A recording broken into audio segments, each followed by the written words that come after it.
So I'm on scene, my onboard tank is flowing out of a discharge, and I'm fighting fire.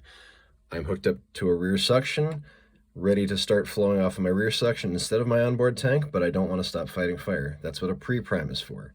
I'm going to keep my rear suction valve closed, and I'm going to push the pre-prime and manually pull the water up the hose and flood my intake pipe.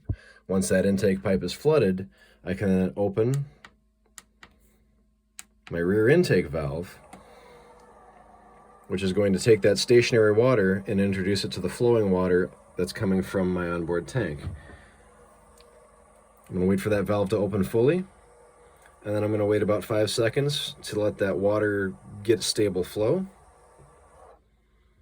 And now I'm going to close my tank to pump valve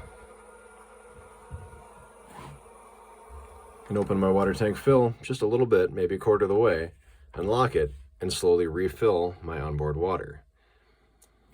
Your water tank fill has a maximum fill pressure of 100 psi, so if I'm flowing less than 100 psi, I could potentially open that valve all the way, but I'm usually going to restrict that because this is a very wide open flow port, and I want to ensure that I have enough pressure to keep my discharge happy, so I'm going to restrict that flow by only opening this valve part way.